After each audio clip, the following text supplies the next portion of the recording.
What's up, everyone? Alex Rossman here, and welcome to Rossman Radio, the social first podcast where founders and industry leaders stop pretending everything's amazing and they tell the real stories, the wins, the failures, the why did I even start this moments, all of it. Most importantly, we break down the marketing strategies that are actually working for them today, not the ones some guru made up in a hotel conference room in 2016. So if you want real-world growth strategies told by the ones who have scaled multi-million-dollar brands, just listen. All right. Well, welcome to Rossman Media Radio. This is Lauren here talking with Francisco. We're going to dive right into his business here, Kitchen Tune-Up, and learn a little bit about what makes his business thrive and how he's also optimizing and using AI to push his business forward. So, Francisco, without further ado, I'd love for you to introduce yourself and give our listeners a quick overview of Kitchen Tune-Up and what makes your business unique. Okay. Well, hi, Lauren. Thank you very much for the invitation. I am Francisco Ponde. Born in Argentina, studied industrial engineer, and after 25 years of experience in supply chain and operational areas in multinational companies, together with my wife, we decided to start our own business. Okay, so we built this year Kitchen Tune-Up Weston. It's a franchise territory that dedicates to kitchen remodeling services, from small to big remodels, transforming houses here in Weston, Florida. Awesome. And when we had discussed a little bit about Kitchen Tune-Up, you mentioned that most of your marketing is local with a combination of digital ads and social media. When it comes to running marketing for your business and thinking about other business owners too, what has worked best for you when it comes to generating high quality leads? Well, I think there are, previously you spoke about our unique value proposition. No, I forget about that. About that, I think we are a good combination of being big, as having a support in terms of the franchise system, more than 300 business owners all across the country. So that gives us a big synergy and an advantage in terms of being able to get very competitive prices for very high quality products. No. And that from a big company is combined with a small company. That is my wife and myself. We're the business owners, total of 5 carpenters and installers. That is our whole team. So it's very local, it's very, very unique. So that helps us to build a lot of trust and communication with our customers and being able to attend to very personalized and custom solutions. Okay. Being with that type of introduction and going to the lead part, okay, we have also a very nice and big support from our franchise system, where we have a corporate marketing team that makes recommendations in terms of what is most beneficial or profitable in all the country, no, with more than 300 business owners. So in that way, we started our budget for this year. With that recommendation, okay? Sure. The biggest investment goes with Google and pay-per-click advertising, okay? The keywords, the best keywords that work according to the services that we make, okay? I would say that is our main investment in terms of marketing. Second level, social media. We worked a lot in terms of daily and weekly posts of our projects, of education also to our customers, a combination, a little bit of everything. Work in progress also we use a lot, and we get a lot of leads from Facebook, where we boost different posts, and from Instagram that they are free. I would say that is the second level of our lead generation. And the third one is, well, now with more than 9 months in business, we are getting referrals that are very high quality leads. And we have also print magazine. Okay, printing is still a good lead generation source. So I would say that is our actual order where the leads are coming. And the good thing is from the 4 sources, we are having very high quality leads. Awesome. And as business owners, like you were building out these budgets, I know that you mentioned you get this budget and you have your corporate partners, but when you're looking at dividing up these budgets, what advice would you give to other business owners, or even how you approach it yourself with approaching that budget allocation? What are those deciding factors for you to say, all right, this is how much? Yes, we have Google, and yes, we have PPC and Facebook and also print advertising. What to you are those determining factors as to how you decide that budget allocation? Okay, now with more history, we are starting to make the decisions more locally. Okay, Sure. and ourselves as owners. At the beginning, we trusted in the system. Okay, we invested 10% of our revenue budget in marketing. Okay, and we trusted that the sales were going to come. And well, you need to give a little bit of time to all that type of investments. The first 3 months, the investment was very much higher than 10% of our actual sales. But now with 10 months in the business, our marketing investment is less than 10%. Okay. We got at the beginning, maybe it was 20 or 30%. Now is approximately 8% of our actual sales that we are investing in marketing. And we follow the guidelines. Okay. At the beginning, we follow the guidelines, starting with 100% investment in Google and pay-per-click. Then we added Facebook. Okay. And then we added the print magazine. Okay. And what we do now in a quarterly basis, I would say, we analyze the KPIs. We analyze the cost per lead that we're having for each type of source, and also the revenue and the margin that we're getting for each lead source. Okay, so in terms of analyzing those KPIs, we decide in terms of increasing a little bit maybe the PPC, or reducing and increasing a little bit more the Facebook. According to that, we make decisions, or analyze another source. For the moment, we are getting standby, for example, Angie leads, that we know that they're good flow or leads, but we are having some doubts about the quality, so that is standby for the moment.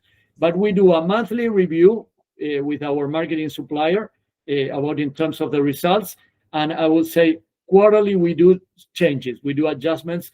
We are not doing adjustments every month because you need to give a little bit more of time to the decisions in terms of results.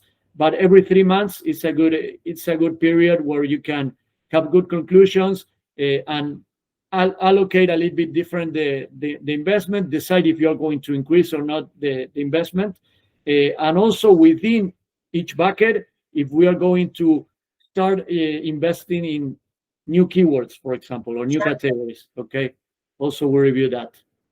I think that's great advice. And I love the idea of that 3-month increment period of review process. As we know, with marketing and testing out new channels, that can really be that deciding factor where you don't want to give up on something 1 month in. So I think that's great advice for other business owners and how you guys are approaching your process and budget allocation. One other area that I wanted to touch on that you mentioned for listeners here is you talked about how you're a small team and you're really building up that trust. And you kind of touched on it a little bit with social media and Facebook, but how are you currently leveraging social media to not only generate leads, but really build that trust and credibility with your audience? Well, I think in terms of social media, the more honest, the most transparent, and the more realistic that you are is better. Okay, yeah. So I would say mostly we post real projects. Okay, real people. We show our team, we show ourselves. Sometimes we show our customers. I think the most realistic way of working our posts are the ones that have more more shows, more visibility, more feedback from the people. I think I don't know if it's if it was voluntary, but the conclusion that we get is those are the posts that get more hits, that have more visibility, and they help a lot to build trust and awareness in our territory. Yeah, I think that's great. And I think social media has really shifted where it was a lot of posting, and now it really gets a chance for you all to share your story effectively and in a way that is concise and makes sense, while also showing the real project and real items you guys are working on. So I think those are great areas where you can kind of speak to that and have more of that follow up in social media too. So now I wanted to ask a few questions regarding AI and diving more into AI in your business. So just to kind of get started with the AI conversation, because as we know, this is a hot topic. AI is taking over every area of business. People are trying to integrate it into a lot of their systems and processes and making sure that they are following up and getting ahead of that curve, if you will. So how have you incorporated AI into your business so far in marketing, lead follow-up, or operations? And what impact has it had so far with some of those, I would say, just how you're rolling it out amongst your own team? Okay. Well, I have three examples that come to my mind. Okay. At the beginning, we started using a lot of AI to improve our publications in social media, in Facebook, in Instagram. We use it a lot to improve like the professionalism of our posts. Okay. Yep. And also to give feedback and communication to our customers. Okay, in terms of quotes, proposals, follow-up messages, etc. We started with that. Then I would say like today we have, I would say with the franchise system, two AI solutions that are really great for us. Okay, one is related with generating AI images that they are not renders, but they give you a great idea of how the actual kitchen of your customer will look like in the future. Okay, whenever we go and do our free visit consultation, we get to know the customer, know their needs, their problems. We develop a solution, and in the moment, we are not only able to make a quote, but also we are able to, with our AI virtual system, we started with ChatGPT and Meta AI, but now we have an inner solution developed that is a little bit better than the actual standard ChatGPT. That is really great. We started with that, but what we do is we take actual pictures of the actual kitchen that they have, and within this solution, we tell the AI, we want this door style for the cabinets, we want this style for the backsplash, this quartz for the countertop, and everything is loaded in the system. So we get to this supplier with this material, with this color. So the AI builds the great image of how the kitchen will look, and we are able to show the customer, look, this solution, this quote is aligned to this general idea of the solution that you will have. So that helps a lot the customer to really visualize the remodeling solution that we are proposing. It confirms if it's aligned to what they are needing or not. And the surprise is then when we finish the projects is really exact. We go back to see that AI image, and it's great, the performance and the identical solution that we're getting. No? So I think that is an example. We started with ChatGPT and it was good. We improved with this franchise system version because we have the actual materials, not colors, combinations loaded into this AI tool. So that is one example. The other example that I think is really great and thinking in scaling the business and growing ourselves to the near future is an AI tool that helps us understand our sales performance. Okay, within the franchise system, we got training about everything, materials, installation, but also about sales and marketing. No, and about sales, we develop a process that has 5 steps. Okay, and what we do several times with the authorization of a customer, we can record the visit to our customer, the 1 hour that we are with them, understanding what they want and what they are looking for, and developing a solution and a quote. So we record that conversation where we usually need to speak less than 30% and let the customer speak more than 70. Okay. And we have a lot of checkpoints within these 5 steps. So what the AI makes is this recording, we load it to the AI tool, and the AI tool answers us like a coach, like a sales coach. Okay. They say you accomplished this, a lot of bullet points. Okay. And they give you a feedback of what you need to improve, or you missed something, or you need to deep dive in this aspect. It's like a real sales coach giving you feedback of every sales appointment. So in this moment, we are doing mostly everything, my wife and myself, but thinking in growing is a great tool, because you get a salesperson, you can train them, but in this way you can give them feedback, without being with them all the consultations. So that tool we are in this moment using for ourselves, and we really improved a lot our results, but we're thinking that is key in terms of continue growing the business. And when we begin to have sales reps going all around, is key to maintain the consistency and grow in a standard way. Awesome. Yeah. And those are 2 really great examples of how you can leverage that. I mean, one of the things, the visualization in your industry is so key of how we can really get those pulling quick. Because I'm, assuming that those are going to help with your conversion rates and closing more leads very quickly, because really that's where you can really speed up that process.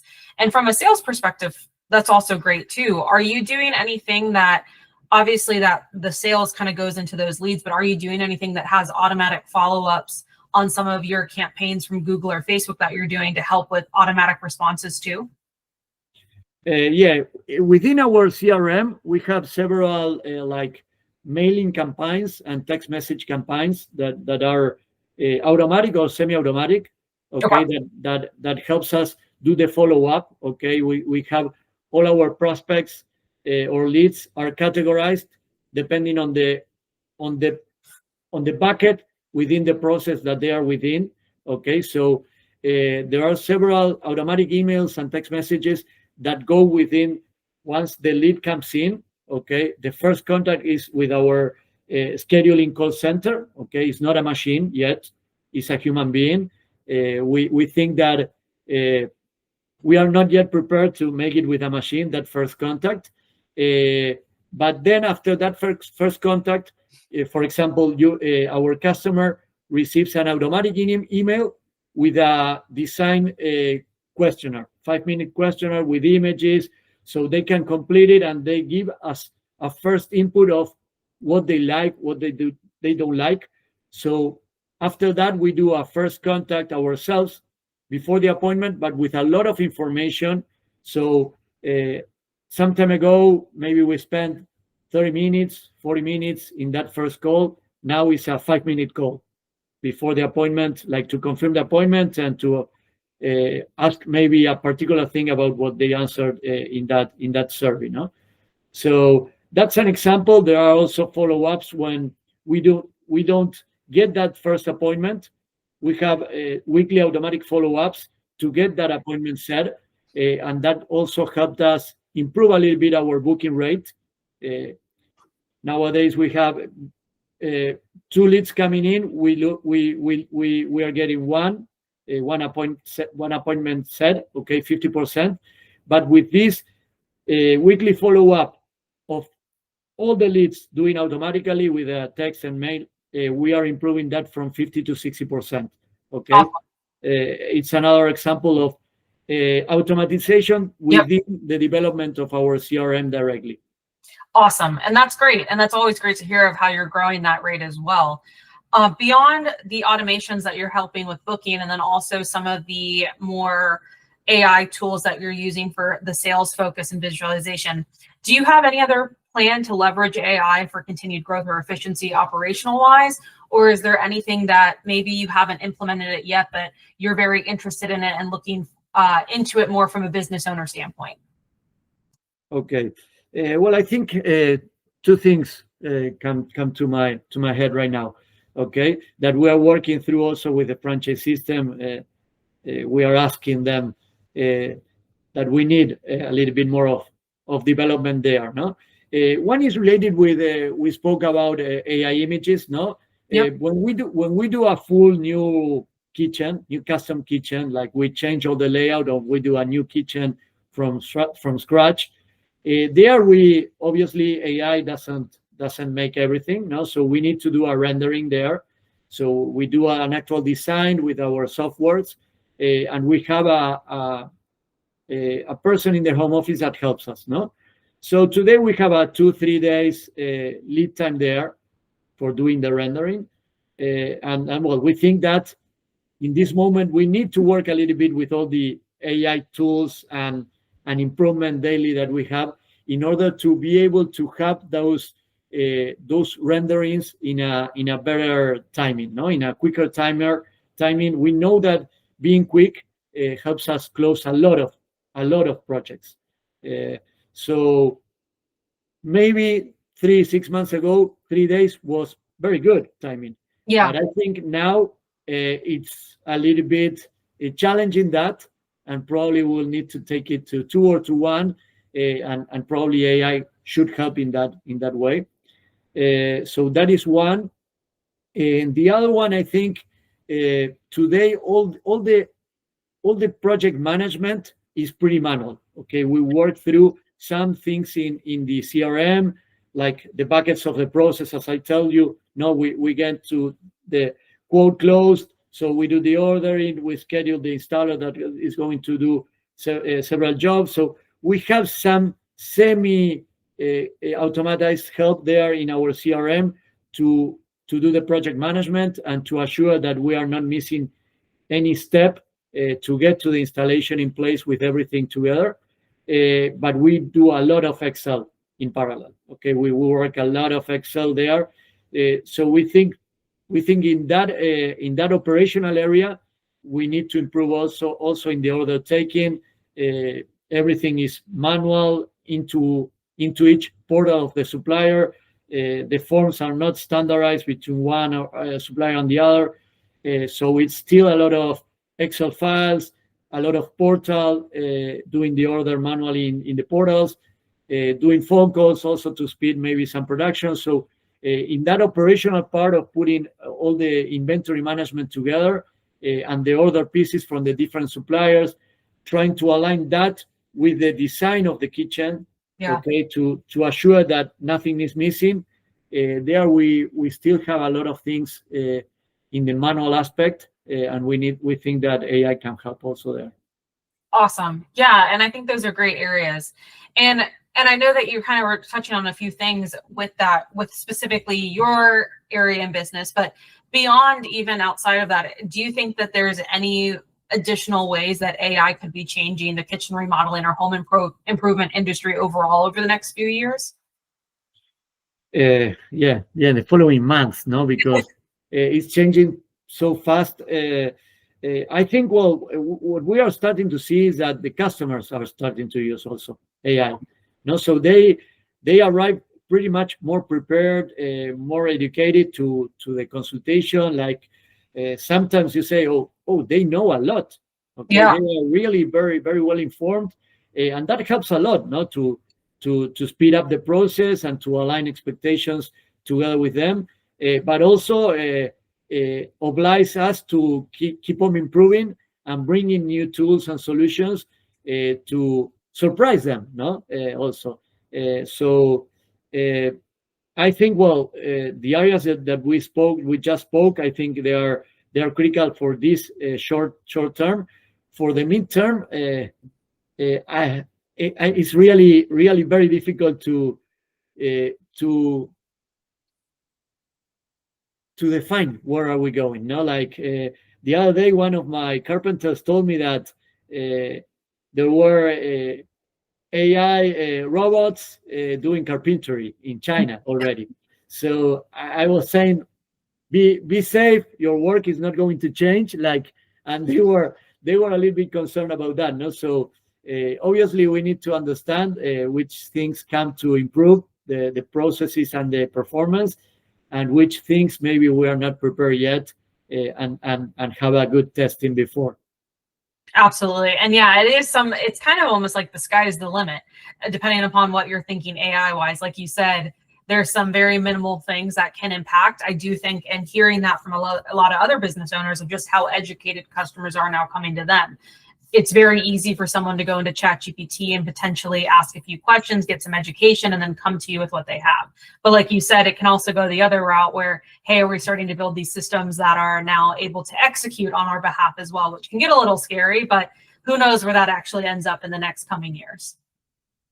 But I wanted to ask too, now that we're kind of talking more about AI, if you were to, look at the tools that you're using, do you feel like right now there's anything that is essential for a business owner or local contractor to be using AI wise if they're not already?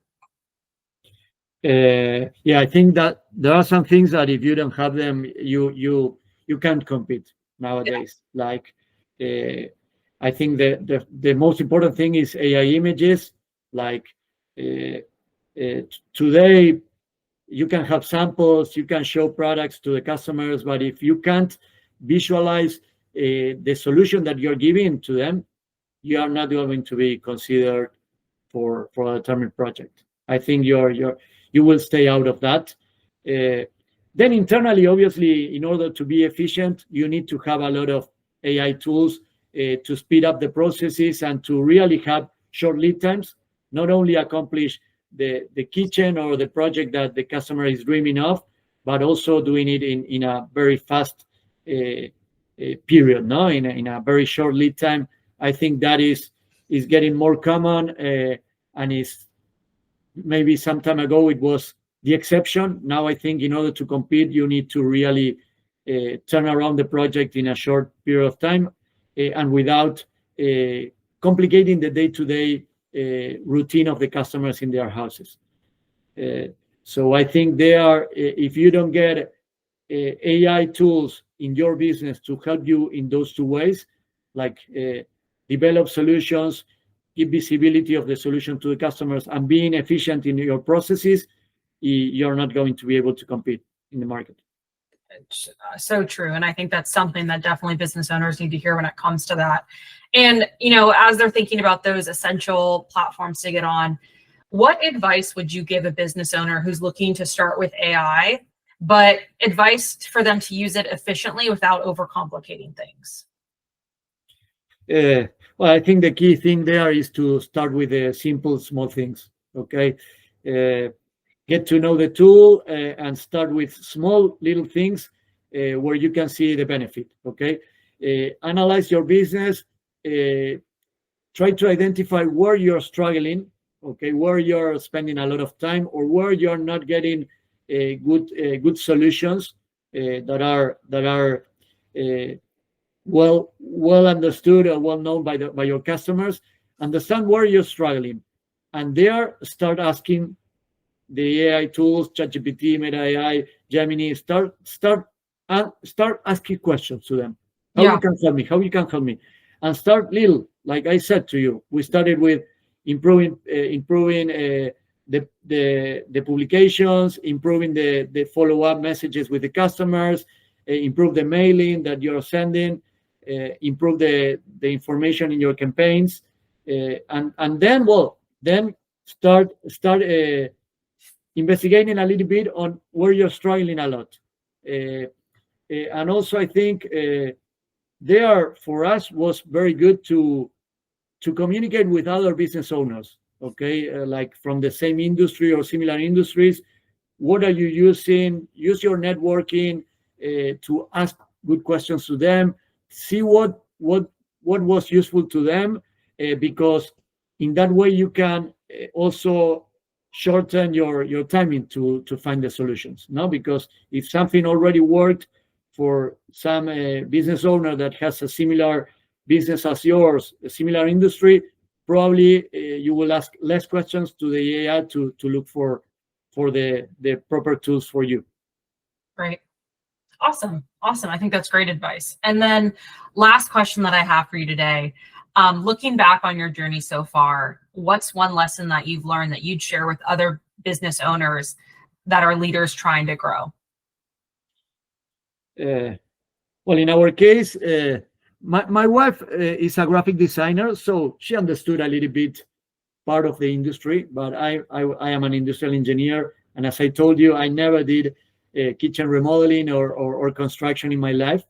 So I think one good advice is be humble and stay humble. Okay, try to learn from everybody every day, like from your team, from your suppliers. If you have a corporate support from a franchise system, ask everything, make all the questions. Is the only way to learn fast and learn good. That would be my first advice. And then I think good communication is key, to have a good communication with your customers, with your team, and with the franchise system or the support system that you may have. Also with other business owners, you have to have a constant and good communication with everybody, setting good expectations with everybody. And the third one would be consistent. Every day, the discipline, the consistency is going to give you great results. It's going to give you good implementations, good installations, customers happy, and that is the best way to make your business grow, get good awareness in the territory that you're working through. So I would say those 3 points are key in order to grow a business fast and to do it well. Awesome. That's great advice. And thank you for sharing that. And that really rounds out the questions that I have for you today. Thank you so much for joining us on Rossman Radio. It's been a pleasure to have you and be able to talk through some of your business with you, of course, with the emerging areas of AI, along with how you are generating leads and allocating your budget effectively. So thank you so much for joining us today. Really look forward to talking to you again here soon, but thank you so much. Thanks to you, Lauren. It was a real pleasure. And well, whatever you need, we are available. Thanks, Francisco, so much. It was great to have you. Thank you very much.